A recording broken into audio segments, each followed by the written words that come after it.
Bonjour à tous et aujourd'hui restez bien jusqu'à la fin car il y aura 2 places à gagner pour le spectacle de Jean-Michel Dupin, Mentalisme et Magie.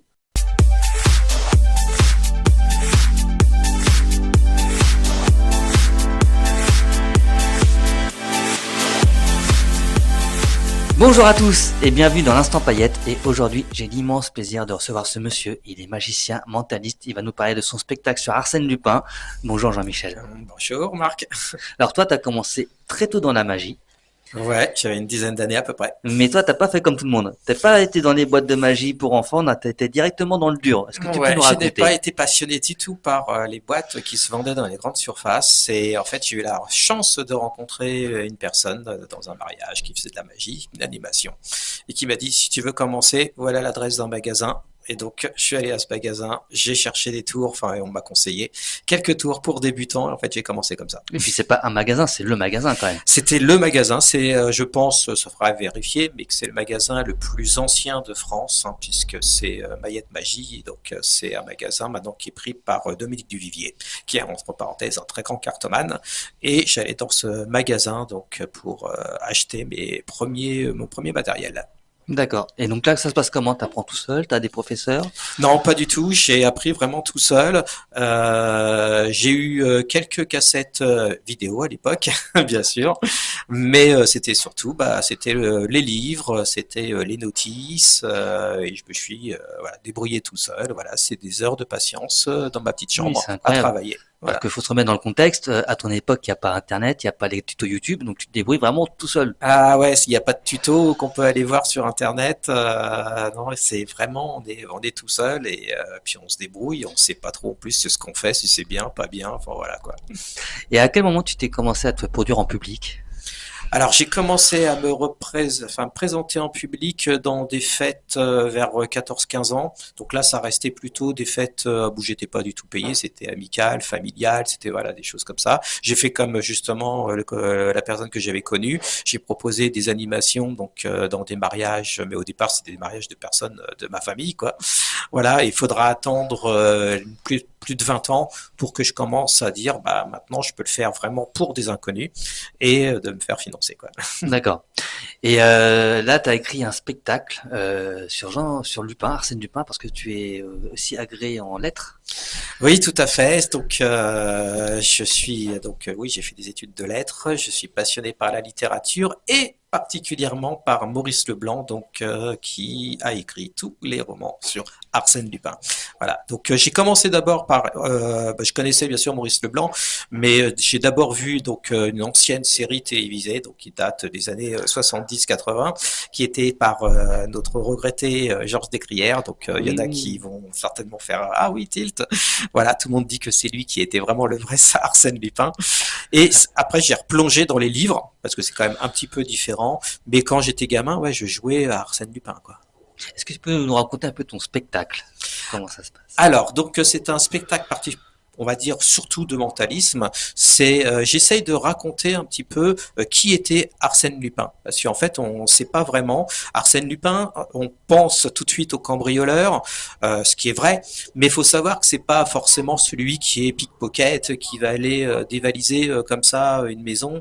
En fait, c'est une personne qui va dramatiser en fait, qui va se faire un scénario de son vol, qui va manipuler les gens pour réussir justement à faire son méfait. Donc c'est en fait un peu comme Sherlock Holmes, mais bon de l'autre côté d'ailleurs, on lui a demandé d'être un gentleman cambrioleur, un petit peu pour aller à l'encontre de Sherlock Holmes, qui lui n'était pas social du tout, mais qui était détective.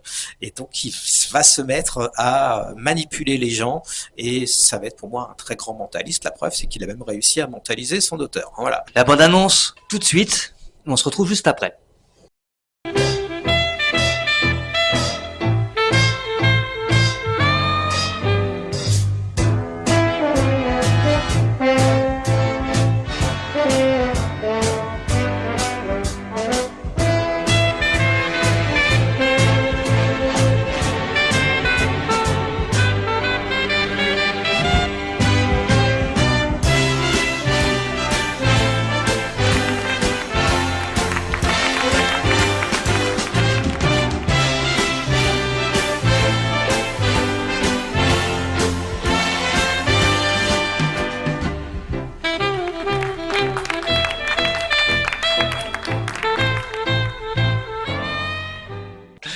sur les traces d'Arsène Lupin, entre magie et mentalisme, c'est au Théâtre de Lorette, Paris 10e.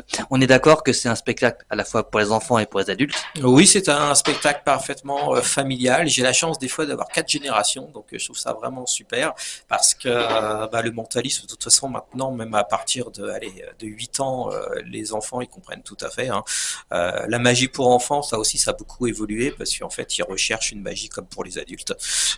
Donc ça, c'est particulièrement bien. Et puis il y a une petite intrigue en fait parce que le but, c'est de retrouver le plus précieux trésor d'Arsène Lupin.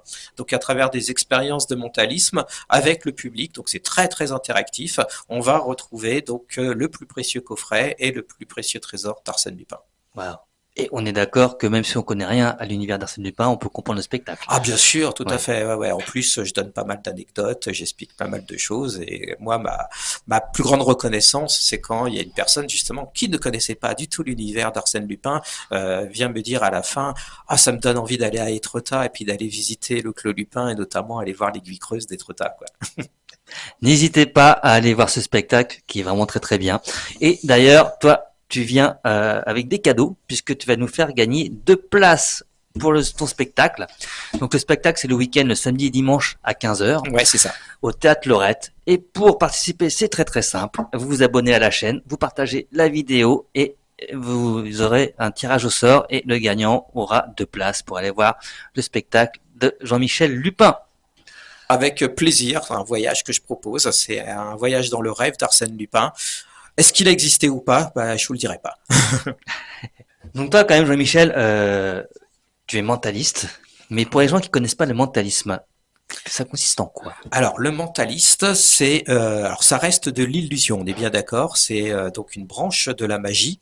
Je dis ça parce que beaucoup vont profiter du mentalisme pour parler de pouvoir, de surnaturel, etc. Donc, il n'y a absolument rien de surnaturel. C'est une illusion, en fait.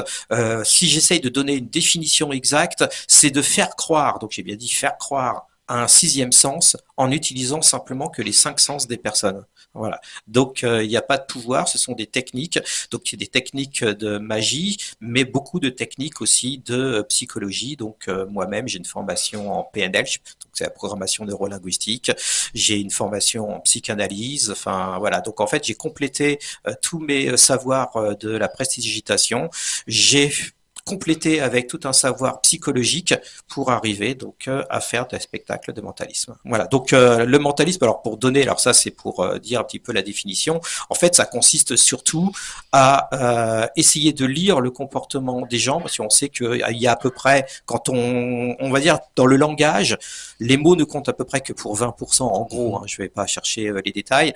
80% vient de notre comportement. Donc c'est d'apprendre la lecture comportementale et c'est aussi de travailler la manipulation mentale. Et avec tout ça, on fait des miracles. Mais qui c'est qui t'apprend ça?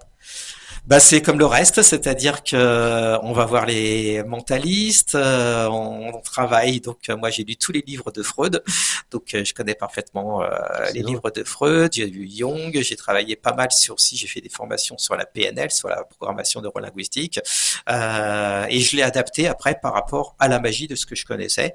Et donc ça fait du mentalisme, quoi. Voilà. Mais je ne lis pas dans les pensées, je le dis tout de suite, c'est-à-dire que si je lis dans les pensées, c'est parce que j'utilise des techniques. Mais donc ça donne l'impression que je lis dans les pensées. En fait, ce sont simplement des techniques que j'utilise, mais j'ai pas de pouvoir de 6e sens. Parce que dis-moi si je me trompe, j'ai l'impression que le mentalisme, c'est quand même assez nouveau. Alors ça existe depuis pas mal de temps. C'est devenu à la mode. Qu'est-ce que ça fait pas mal de temps? Robert Houdin, qui était donc au 19e siècle, celui qu'on a appelé le magicien, donc la magie moderne, faisait déjà du mentalisme avec son fils. Il faisait déjà des expériences de transmission de pensée avec son fils. Donc c'est quelque chose qui existe depuis très très longtemps au niveau magie, mais c'est devenu très connu parce que il y a eu la série The Mentalist, voilà, qui a 20 ans à peu près. Ouais, qui a vraiment tout révolutionné et les magiciens se sont dit c'est super, ça plaît aux gens, etc.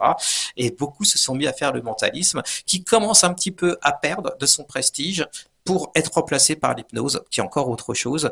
Et on a de plus en plus maintenant de spectacles d'hypnose qui viennent remplacer le mentalisme, et c'est vrai que ça reste encore à la mode. Tu vas nous faire un tour de mentalisme. Avec plaisir. Et on se retrouve tout de suite. Et nous revoilà avec Jean-Michel Lupin qui va nous faire un tour de mentalisme. Je suis au courant de rien, donc je me laisse guider comme... Donc, je parlais de la lecture en fait du langage non verbal ou la lecture du langage corporel. Donc, on va faire une petite expérience simplement avec un dé. Marc, tu peux regarder, c'est un dé en plastique. Voilà, il y a tous les chiffres. Il y a un petit gobelet que j'ai pris. Voilà. Et ce qu'on va faire, c'est que je t'explique un petit peu avant, comme ça tu n'auras plus qu'à le faire après. C'est que tu vas bien mélanger le dé. Tu vas regarder le dé, donc le chiffre qui est au-dessus. Ok. Tu fais bien attention que je ne puisse pas le voir, donc Oui. tu refermes. Je Très vais bien. te demander surtout de faire attention une fois que tu l'as bien mélangé, de ne pas bouger, parce que le dé, faut pas qu'il bouge, autrement, Bien parce sûr. que tu as regardé, bah, ça sera plus ça. Bien sûr. Voilà, et après tu te laisses guider par mes consignes. Oh. Voilà, donc tu les remues bien. Tu regardes le chiffre. Ok, tu me regardes bien. Je vais compter 1, 2, 3, 4, 5, 6. Ok, c'est le chiffre 1. Bravo. Voilà, on peut le refaire une deuxième fois. Ouais. Si tu veux, vas-y, on va le faire différemment. C'est peut-être un coup de chance. Voilà, exactement, une chance sur 6.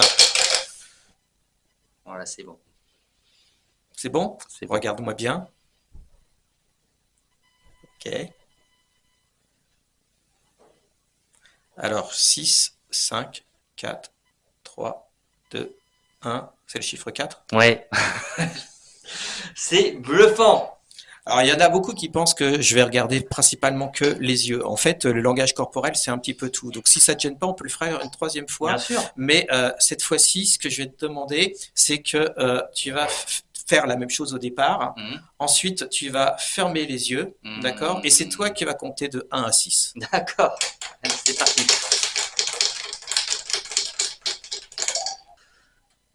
1, 2, 3, 4, 5, 6. Ok, je pense que c'est le 2. Bravo. Bah écoute, je ne jouerai pas au poker avec toi.